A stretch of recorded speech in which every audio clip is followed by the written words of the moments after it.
अस्सलाम वालेकुम dear viewers, कैसे हैं आप लोग। It's professor Mohammad Afsal. Guys, सबसे पहले तो सब्सक्राइब कर दें, बेल आइकन प्रेस कर दें और ऑल नोटिफिकेशंस पे क्लिक कर दें। चलें हम कंटिन्यू करते हैं आज का लेक्चर। ये लेक्चर कंटिन्यूएशन है पिछले लेक्चर की ही, तो उसका भी लिंक मैं डिस्क्रिप्शन में दे देता हूँ, तो आप अगर वो लेक्चर देखना चाहते हैं तो वो भी देख सकते हैं। अच्छा क्लास, आज हमारा जो आर्टिकल है that is meta directing groups. हमने ortho and para directing groups के बारे में पढ़ लिया हुआ था। आज हमने पढ़ना है मेटा डायरेक्टिंग ग्रुप्स के बारे में। देखिए, इसमें सारी बातें उसके रिवर्स आती हैं। फॉर एग्जांपल, इनको मेटा डायरेक्टिंग ग्रुप्स कहते इसलिए हैं कि ये नए आने वाले इलेक्ट्रोफाइल को डायरेक्ट करते हैं मेटा पोजीशन पे। तो जब ये बेंजीन के ऊपर लग जाते हैं, सबसे पहली बात हम लिखेंगे दे direct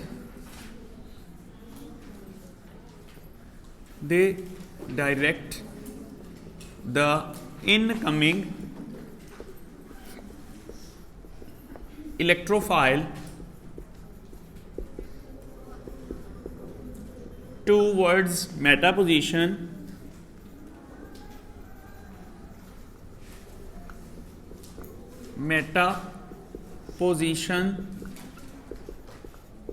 so they are called Meta directors और Meta directing groups.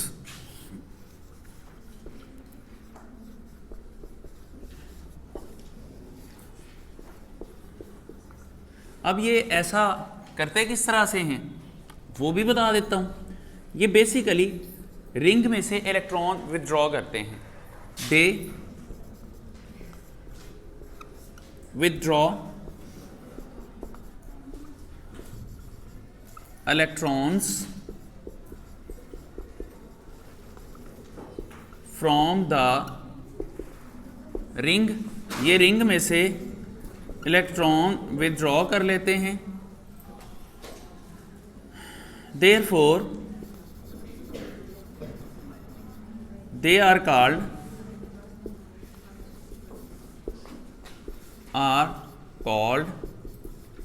Electron withdrawing groups. इनको हम इलेक्ट्रॉन विथड्रॉइंग ग्रुप्स भी कहते हैं।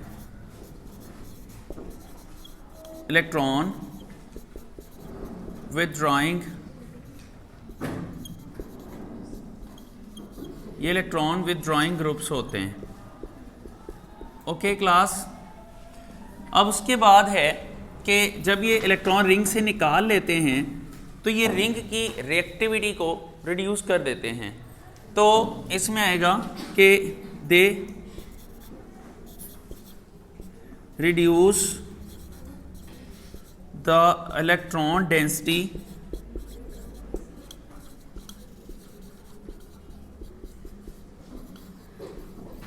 Of the benzene ring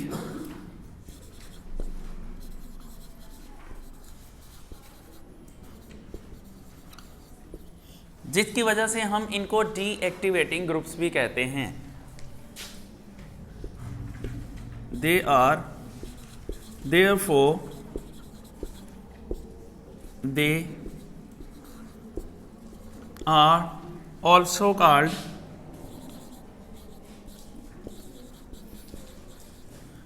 deactivating groups. बच्चों, हम इनको डीएक्टिवेटिंग ग्रुप्स भी कहते हैं। अच्छा, अब इसकी एग्जांपल देख लें। हम नाइट्रो ग्रुप की एग्जांपल ही ले लेते हैं। एग्जांपल्स वैसे काफ़ी सारी हैं। एग्जांपल्स मैं बताऊं यहाँ तो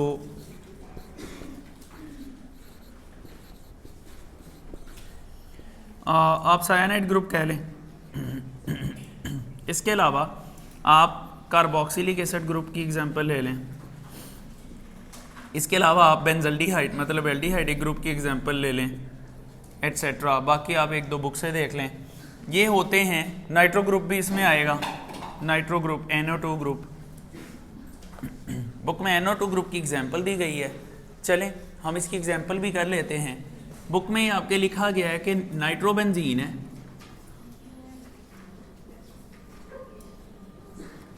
देखें जब हम बेंजीन की नाइट्रेशन करवाते हैं तो हमें 30 to 40 डिग्री टेम्परेचर चाहिए, नाइट्रोबेंजीन बन जाता है, ठीक है। लेट मी शो यू कि अगर हम बेंजीन का रिएक्शन करवाएं HNO3 के साथ, that produces H2SO4, that produces nitrobenzene along with water molecule, mono substitution हो गई। अब क्लास यहाँ पर ये बन गया नाइट्रोबेंजीन। बच्चों ये ज़रा व्यू चेक कर लेना, व्यू से बाहर तो नहीं जा रहा मैं, इसको एडजस्ट कर दें। ये है नाइट्रोबेंजीन। अच्छा क्लास, अभी जब नाइट्रोबेंजीन जो है, नाइट्रोबेंजीन की दोबारा नाइट्रेशन होनी है तो उसके लिए हमें ज़्यादा टेम्परेचर चाहिए। अब यहाँ पर देखें नाइट्रोबेंजीन है, अगर हम इसकी नाइट्रेशन करवाते हैं,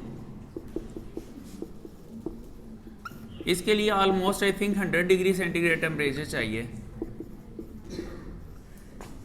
अब ये देखें जो सेकंड नाइट्रो ग्रुप लगता है उसके लिए ज़्यादा टेम्परेचर चाहिए। इसका मतलब है इस नाइट्रो ग्रुप की वजह से इस रिंग की रिएक्टिविटी कम हो गई और जो दूसरा नाइट्रो ग्रुप है उसके लिए हमें थोड़ी सीवियर कंडीशंस देना पड़ती हैं। तो यहाँ पर क्या होता है, ये NO2 ग्रुप अपनी जगह पे है, ये NO2 ग्रुप मेटा पोजीशन पे लग जाता है साथ में वाटर। दैट मीन्स ये जो नाइट्रो ग्रुप है इसने आने वाले नाइट्रो ग्रुप को डायरेक्ट कर दिया मेटा पोजीशन पे, therefore this is Meta director या मेटा डायरेक्टिंग ग्रुप। अब कैसे, अब ये कैसे करेगा? अभी ये जो है ना, इसका आंसर तो आप जस्ट इतना लिखेंगे जितना मैंने लिखा है। यहाँ शॉर्ट क्वेश्चन बन सकता है, नाइट्रोबेंजीन बेंजीन से कम रिएक्टिव क्यों है? The question might be nitrobenzene 90, चलें 95 कर लें, टेम्परेचर अगर 95 डिग्री है तो 95 डिग्री कर लें। अच्छा देखें क्लास, इसका क्वेश्चन आ सकता है शॉर्ट क्वेश्चन कि जी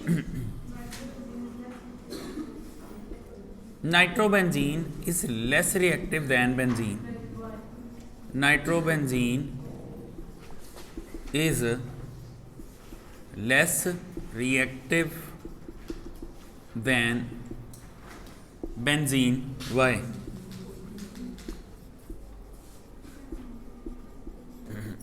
that's the question.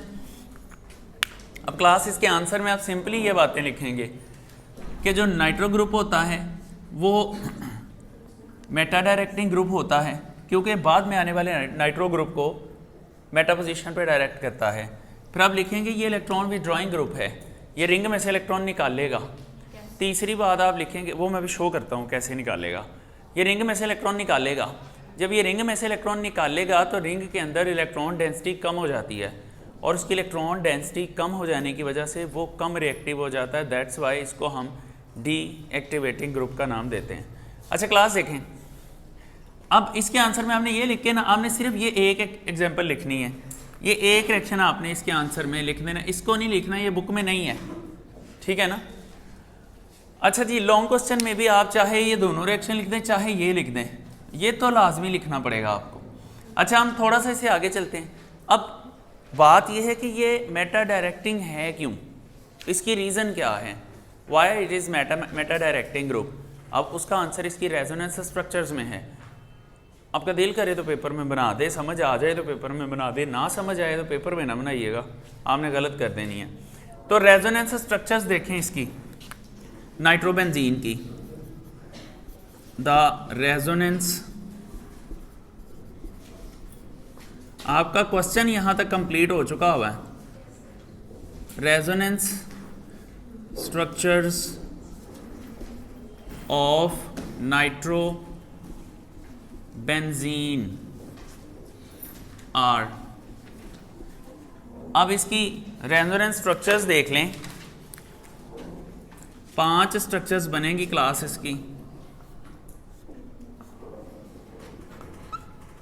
let me draw all these structures.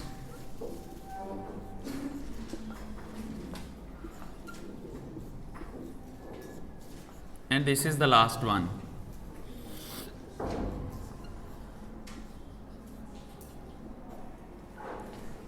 Okay, it's having nitro group. बच्चों नाइट्रो ग्रुप का स्ट्रक्चर होता है, नाइट्रोजन के एक तरफ ऑक्सीजन डबल बॉन्ड के साथ होती है, एक तरफ ऑक्सीजन सिंगल बॉन्ड के साथ होती है। ऑक्सीजन के ऊपर नेगेटिव और नाइट्रोजन के ऊपर पॉजिटिव चार्ज होता है, बिकॉज इसने जो चौथा बॉन्ड बनाया होता है वो अपने लोन पेयर को डोनेट करके बनाया होता है। तो यहाँ पर ये इसके बॉन्ड्स की लोकेशन है। चलें जी, अब देख लें, नाइट्रोजन ऑक्सीजन ऑक्सीजन। यहाँ पर मैं ज़रा थोड़ा इसका फ्रेमवर्क बना लूँ, फिर आपको बताता हूँ कि ये सारे स्ट्रक्चर्स कैसे बनेंगे। अच्छा क्लास, हमने अभी पढ़ा कि ये इलेक्ट्रॉन विथड्रॉइंग ग्रुप है, ये रिंग में से इलेक्ट्रॉन निकालता है जो नाइट्रो ग्रुप है। अब ज़रा देखें, इस नाइट्रोजन की और ऑक्सीजन की हो जाती है लड़ाई, ठीक है।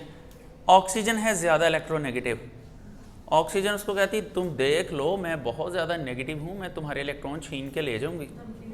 नाइट्रोजन कहती जाओ ले जाऊँ, मुझे नहीं फ़र्क पड़ता। अच्छा वो कहती अच्छा ये बात है, कहती फटाओ फिर मेरे इलेक्ट्रॉन। ये अपने इलेक्ट्रॉन छीन लेती है इससे। जब ये इलेक्ट्रॉन छीन लेती है ना, तो ये कहती है अच्छा ये बात है, मैं रिंग से इलेक्ट्रॉन निकाल लेती हूँ। ये नाइट्रोजन क्या करती है, ये इलेक्ट्रॉन रिंग से निकाल लेती है। जब ये इलेक्ट्रॉन रिंग से निकालती है तो रिंग हो जाती है डीस्टेबलाइज, ठीक है ना। अब फिर क्या होता है, इसका नया स्ट्रक्चर देखिए अब क्या बनेगा। ये जो इसने रिंग से इलेक्ट्रॉन निकाले वो ये आ गए, यहाँ डबल बॉन्ड बन गया, नाइट्रोजन का पॉजिटिव पॉजिटिव ही रहा, इस ऑक्सीजन पे भी नेगेटिव आ गया, इस पे भी नेगेटिव आ गया। अब इस ऑक्सीजन पे नेगेटिव इसलिए आया कि इसने नाइट्रोजन से लड़ाई करके ये इलेक्ट्रॉन पेयर ले लिया होगा। अच्छा फिर क्या होगा, अब इस कार्बन के ऊपर डेफिशिएंसी होगी इलेक्ट्रॉन्स की, तो यहाँ पॉजिटिव चार्ज आ गया। बच्चों ये व्यू में आ रहा है ना, थोड़ा डाउन कर दें चाहे अब। अच्छा जी देखें, अब यहाँ पर पॉजिटिव चार्ज क्रिएट होगा, ये बॉन्ड अपनी जगह पे है, ये वाला बॉन्ड भी अपनी जगह पे है। अब क्या होगा, यहाँ से ये वाला जो इलेक्ट्रॉन है ये घूम के अब इस जगह पे आएगा।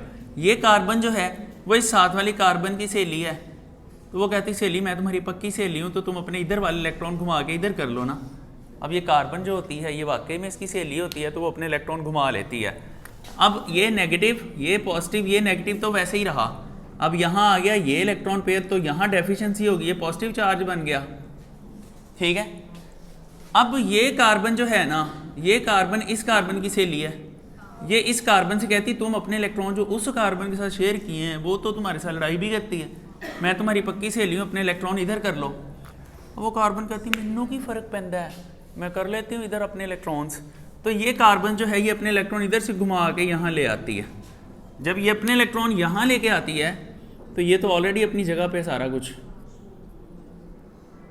अब जब ये अपने इलेक्ट्रॉन घुमा के इधर लाएगी तो बॉन्ड यहाँ बन गया, यहाँ आ गया पॉजिटिव चार्ज, ठीक हो गया।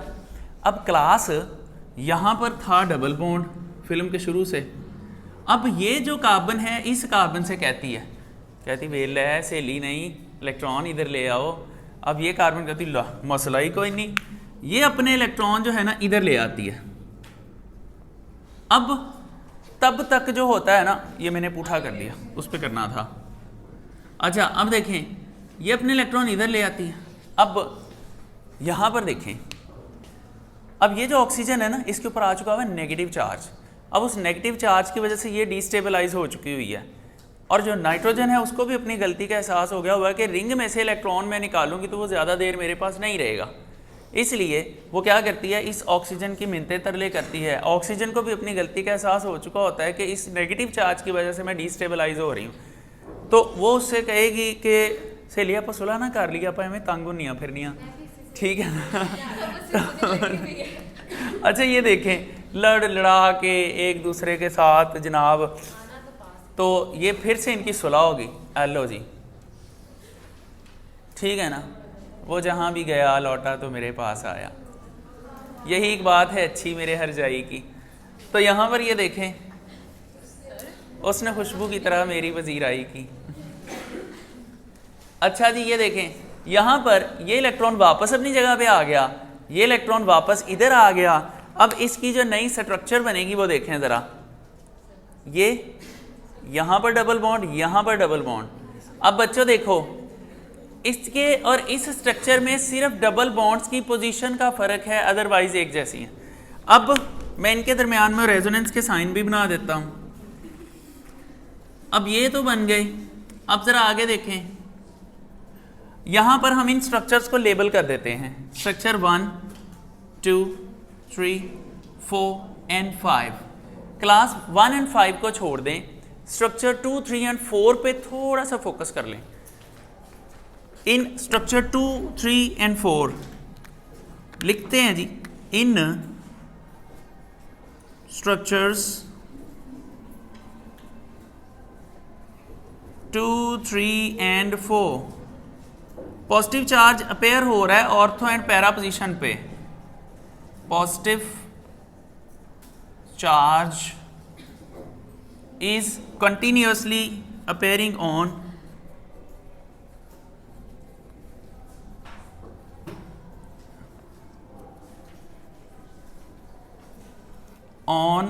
ortho and para positions। Ortho and para positions पे आ रहा है। कैमरा चेक करें ज़रा। अच्छा जी, ऑर्थो एंड पैरा पोजीशंस पे पॉजिटिव चार्ज आ रहा है। अब इलेक्ट्रोफाइल इटसेल्फ भी पॉजिटिव होता है। Electrophile itself is positive. Electrophile itself is positive. तो बच्चों फिर आप खुद ही सोचें कि अगर इलेक्ट्रोफाइल पॉजिटिव है तो वो ऑर्थो एंड पैरा पोजीशन पे तो अटैक नहीं करेगा। अब उसके लिए बच जाती है जस्ट मेटा पोजीशन। अब वो एक दफ़ा जब उसके पास मेटा पोजीशन बचती है ना, तो ऊपर लगे नाइट्रो ग्रुप की तरफ यूँ खा जाने वाली नज़रों से देखता है, ऐसे कहता ऑर्थो एंड पैरा को देखो वो कितने अच्छे हैं। ऑर्थो पैरा डायरेक्टिंग ग्रुप, उन्होंने अपने आने वाले इलेक्ट्रोफाइल्स के लिए दो ऑर्थो और एक पैरा पोजीशन साफ करके रखी हुई है कि आए भाईजान, और वहाँ इलेक्ट्रॉन भी रखे हुए हैं उनके खाने के लिए। अब एक तो तुमने मेरे लिए ना ऑर्थो पोजीशन साफ की ना पैरा पोजीशन साफ की, बल्कि तुमने उधर उल्टा तुमने मेरे लिए कांटे लगा दिए, पॉजिटिव चार्जेस इकट्ठे कर दिए कि मैं वहाँ कहीं बैठ ना जाऊँ। अब रह गई मेटा पोजीशन। अब मेटा पोजीशन में मैं लग तो जाऊँ, वहाँ इलेक्ट्रॉन कहाँ से आएंगे, मैं तो भूखा मर जाऊँगा। अब जो नाइट्रो ग्रुप ऊपर लगा होता ना, वो कहता सीधी तरह वहाँ जाके बैठ जाओ, यही जगह है मेरे पास, और कोई जगह नहीं है, लगना है लगो, नहीं तो जाने दो, ठीक है ना। तो वो कहता अच्छा अब मैं इतनी रात गए, मैं कहाँ जाऊँगा, चले मैं यहीं सो जाता हूँ। अब वो मरे हुए दिल से जाके मेटा पोजीशन पे लग जाएगा, ठीक है ना। तो जब इस तरह मरे हुए दिल से मेटा पोजीशन पे लगेगा तो जाहिर बात है नाइट्रो ग्रुप ने रिंग की रिएक्टिविटी को कम कर दिया हुआ है, ठीक है ना। तो हम फिर यहाँ लिखते हैं कि it can not attach to ortho and para positions। Finally बच्चों ये क्या होगा, finally it attaches to meta position. रोते पीटते, it attaches to meta positions. अगर आप इसको वैसे देखना चाहते हैं, मैं समराइज कर देता हूँ स्ट्रक्चर 3, 4 एंड 5, 2, 3 एंड 4 को, तो वो देख लें। यहाँ पर नाइट्रोजन, ऑक्सीजन नेगेटिव, ये पॉजिटिव, ये ऑक्सीजन नेगेटिव, और बच्चों ये इलेक्ट्रॉन्स हैं जो घूम रहे हैं पूरी स्ट्रक्चर पे। इस ऑक्सीजन से शुरू होके इस रिंग के अंदर, ये ग्रीन से जो मैंने शो किए, यहाँ इस एरिया में इलेक्ट्रॉन मसलसल घूम रहे हैं, एक सेकंड में पता नहीं कितने चक्कर लगा लेते हैं इलेक्ट्रॉन, जिसकी वजह से permanently positive charge ortho and para positions पे आ रहा है। अब इलेक्ट्रोफाइल किसी भी तरफ से आएगा, ऑर्थो एंड पैरा पे तो बिल्कुल अटैच नहीं होगा, वो मेटा पोजीशन पे अटैच होगा, और मेटा पोजीशन पे भी इन दोनों पोजीशन से दूर रहेगा। वो इस पोजीशन में ऐसे रहेगा, इधर भी नहीं होगा, इधर भी नहीं होगा, इधर होगा पॉजिटिव चार्ज से चपेट पड़ेगी, इधर होगा पॉजिटिव चार्ज से चपेट पड़ेगी। इसलिए वो एक तो मेटा पोजीशन पे लग गया, एक उसके लिए इलेक्ट्रॉन डेंसिटी भी नहीं है वहाँ पे, एक वो जिधर लग गया उधर ही लगेगा, इधर उधर देखेगा भी नहीं, जिधर देखेगा वो चपेट पड़ेगी, ठीक है ना। तो क्लास अब यहाँ तक ये जो है रेजोनेंस स्ट्रक्चर्स वाली बात, ये आपको पेपर में मेंशन करने की ज़रूरत नहीं, हाँ कर दें तो वो एडिशनल है, ठीक है ना। तो क्लास यहाँ हम इसको क्लोज करते हैं, लेकिन ना इससे आगे एक टॉपिक है comparison of reactivity between alkanes, alkenes and benzene. बच्चों उसमें नया कुछ भी नहीं है, जो आप 8वें चैप्टर में पढ़ के आए हैं। अल्केन्स जो होते हैं वो लेस रिएक्टिव होते हैं बिकॉज उसमें सारे के सारे सिग्मा बॉन्ड्स होते हैं और बहुत स्ट्रॉन्गर होते हैं। अल्कीन्स रिएक्टिव होते हैं क्योंकि इसमें एक सिग्मा एक पाई बॉन्ड होता है और पाई बॉन्ड वीकर होता है, जिसकी वजह से वो एडिशन रिएक्शन देते हैं। अल्केन्स सब्स्टिट्यूशन रिएक्शन देते हैं, alkenes substitution reaction addition reactions देते हैं। और क्लास जब बेंजीन की बात होती है तो हमने पढ़ा है कि इसकी एक्सटेंसिव डीलोकलाइजेशन की वजह से बहुत ज़्यादा स्टेबल हो जाती है और इसको इनफैक्ट जो है एडिशन रिएक्शन देने चाहिए, लेकिन ये सब्स्टिट्यूशन रिएक्शन देती है और वो सब्स्टिट्यूशन रिएक्शन भी डीलोकलाइजेशन की वजह से देती है। तो फिर बस इतना आपने इन तीनों के बारे में अलग अलग बता देना है। अगर कंपैरिजन ऑफ रिएक्टिविटी शॉर्ट में आ जाता है तो आप तीनों के बारे में ये 2-3 मेन बातें बता देंगे, आप बुक से पढ़ लें, वो आप खुद कर सकते हैं क्योंकि आपने किया हुआ है। तो क्लास हम इसको यहाँ क्लोज़ करते हैं। तो बाकी ये है कि व्यूअर्स आपने भी लेक्चर देखा, होपफुली आपको ये लेक्चर अच्छा भी लगा होगा और अच्छे वाला कमेंट कर दें, आप सब्सक्राइब कर दें, बेल आइकन प्रेस करें, ऑल नोटिफिकेशंस पे क्लिक करें, अपना ख्याल रखें। अल्लाह हाफिज़, हैव अ हैप्पी वीकेंड।